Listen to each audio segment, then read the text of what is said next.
main.c file. I just kind of want to point out a couple things that are in here. Variable. So I'm going to type char character name, open and close square brackets. I'm going to set this equal to something. So I'm essentially assigning a value to this variable. And I'm just going to make an open and closed quotation marks. And inside of here, we're going to type out the value that we want to store. So in my case, I'm just going to store the character's name, which is John. And then as always in C, we're going to have to end this off with a semicolon. All right, so essentially what I did here was I created a variable, and I told C what I wanted to store in the variable. I wanted to store a character. I gave this variable a name. It was character name.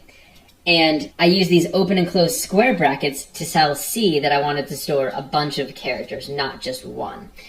Now what we can do is we can make another variable to store the character's age. So in this case, we're going to want to do something similar, but we're going to want to store a number. There's a bunch of different ways that we can store numbers in C, but for our purposes, we're storing a name, so we're going to use something called an integer. And an integer is basically just a whole number. So I'm just going to type out int, and that basically stands for integer, and now we're going to give this a name. So I'm going to call this character age, and I'm going to set this equal to a number. So in our story, the character is 35, so I'm just going to type out 35, and now we can, again, end this off with a semicolon. So I have two variables here. This one's storing a collection of characters. This one's storing an integer. Now the question becomes, how can we use these inside of our program? Well, basically what we can do is we can print them out alongside of this text. And we can actually use this printf instruction in order to do that. So I'm going to show you guys how to do this, and then we're going to talk about it. So basically, I'm going to go over here where we have the character's name. I'm going to erase this, and I'm going to replace it with a % and an S. And now over here, I'm going to make a comma, and I'm just going to type in the variable name. So I'm going to type in character name.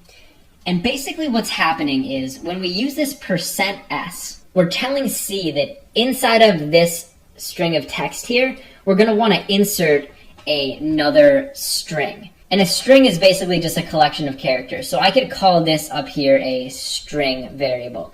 So when I say %s, this is basically a placeholder, and I'm telling C I'm going to insert a string into here. And over here I use this comma, and then I type out the string that I want to include. So in our case, it's character name.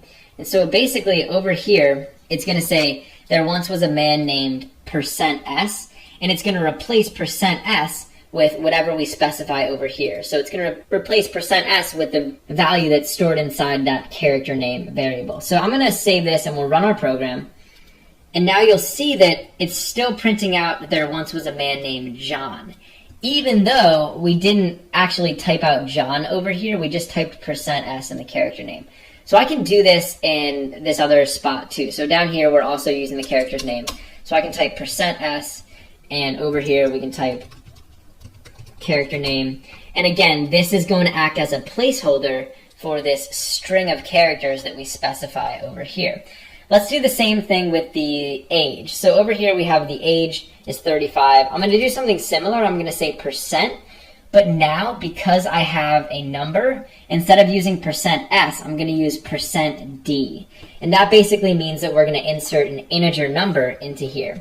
So I'm saying he was %d years old. And over here, I'm going to make a comma, and I'm just going to type out the name of the variable that I want to be placed inside of here. So I'm just going to be character age, and we're going to do this one more time down here. I'm going to type %d and character age.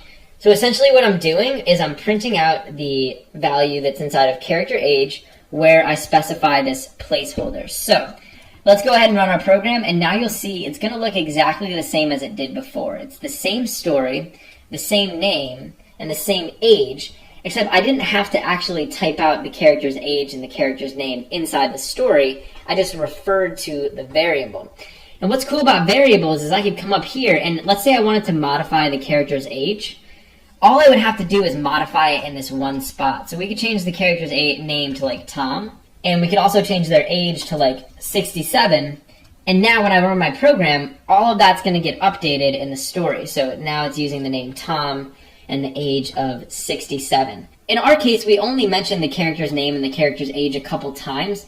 But you can imagine if I was mentioning this variable like 10 or 20 or 30 times, having to change it in each one of those individual spots would be extremely difficult. So variables are great because we can store the value one time, and then if we want to modify it, we just modify it in one place. So another cool thing that we can do with these variables is we can actually modify them. So let's say that halfway through the story, I wanted to change the character's age.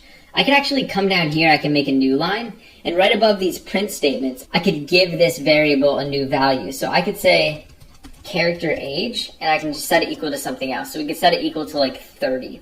And again, we want to include that semicolon. So now halfway through the story, the character's age is actually going to change. So you'll see it says there once was a man named Tom, he was 67.